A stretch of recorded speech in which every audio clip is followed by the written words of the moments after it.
The crude oil prices are rising and they have increased to reach $120 per barrel as the crisis between the United States, Israel, and Iran continues. And that particular crisis is the one that is actually leading to a situation where the crude oil prices have gotten to a point of $120 per barrel, which has not happened at least for the last 4 years. And for context and to help you understand this increase in crude oil prices, it is worth noting that the price of a barrel of Brent crude, which is the international standard, actually rose to $119 per barrel before falling back to trade at $105 per barrel. And for WTI, or West Texas Intermediate, which is the light sweet crude produced in the United States, the prices rose to $119 per barrel before falling back to $102 per barrel. And this kind of a spike in crude oil prices was actually predicted even before this particular crisis escalated to the level that it is at the moment. And this is because having this particular crisis leads to a situation where quite a number of countries that are oil and gas producers are actually affected, even with some facilities being shut down because of the crisis. And this is even more important when it comes to transportation and shipping of oil and gas resources around the world. And this is because the crisis is happening in a region where the Strait of Hormuz is located and actually borders Iran. And this is a choke point in the global trade whereby over 20% of the crude oil actually passes through that particular strait.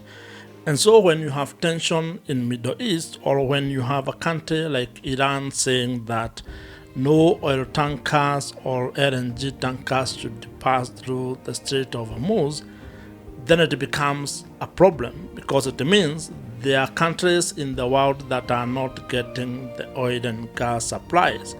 And with demand high and then with low supply, the forces of economy actually applies, and that leads to an increase in crude oil prices as well as gas prices.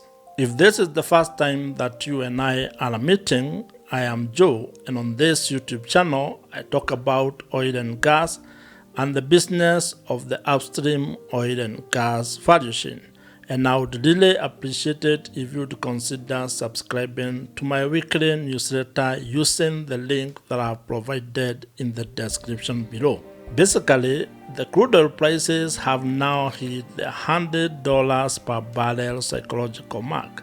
And what this means is that if this particular situation continues to escalate, the prices can only go higher. In fact, some have predicted that they could go as high as $150 per barrel and even reach $200 per barrel. The oil and gas resources are very important in global economy, and they are even important in our day-to-day lives. And so when you have crude oil prices going up, you can only expect that the cost of living is going to go up, and other areas or other industries are equally going to be affected.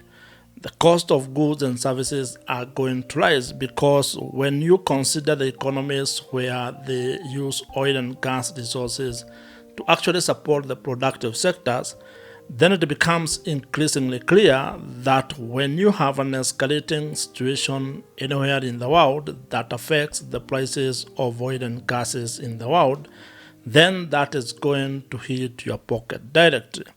And I think this is something that many people assume. We look at situations that are taking place in regions that are not necessarily close to us and think that is not going to affect us.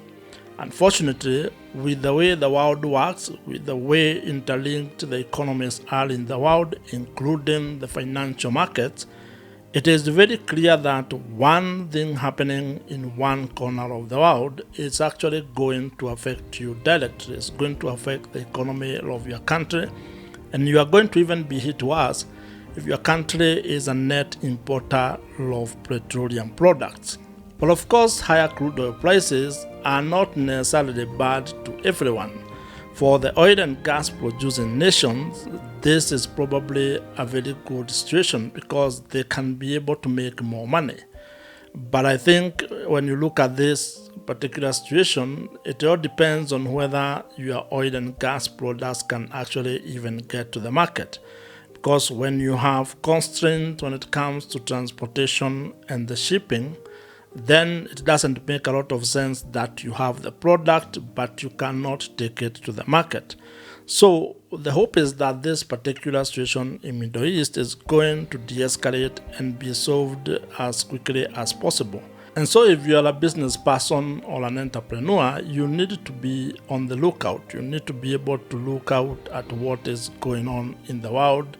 You need to be checking the prices of crude oil. You need to know the prices of LNG in the market because these things are going to affect your business either directly or indirectly.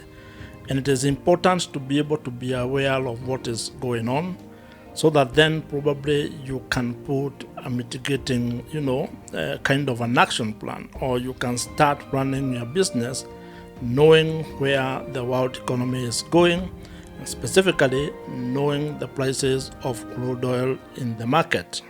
There are a lot of business opportunities across the oil and gas value chain, and in particular, if you are interested in tapping into the business opportunities that exist in the upstream oil and gas sector, which involves, exploration and production of crude oil or gas across the world, then it is important for you to keep a tab at what is happening when it comes to the oil and gas market. The higher crude oil prices or LNG prices are actually an encouragement for more investors to get into the game.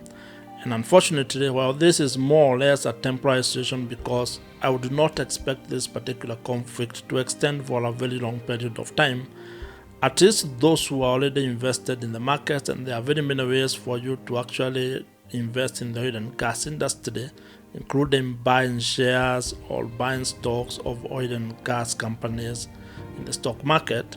At least investors, some of them will make some money during this volatile period, and others will actually use this opportunity to probably evaluate their portfolio and look at how they can be part of the oil and gas value chain. If you are thinking of exploring oil and gas opportunities, of trying to figure out how you can be able to get involved across the oil and gas value chain, I would want to have a conversation with you, and please do not hesitate to get in touch with me. I'm going to leave a link on how you can be able to book a one-on-one call with me in the description below. This is going to be it for this particular video, and I hope that you have enjoyed and have found value in this conversation. Subscribe to this YouTube channel if you have not, and I'm going to see you in my next video.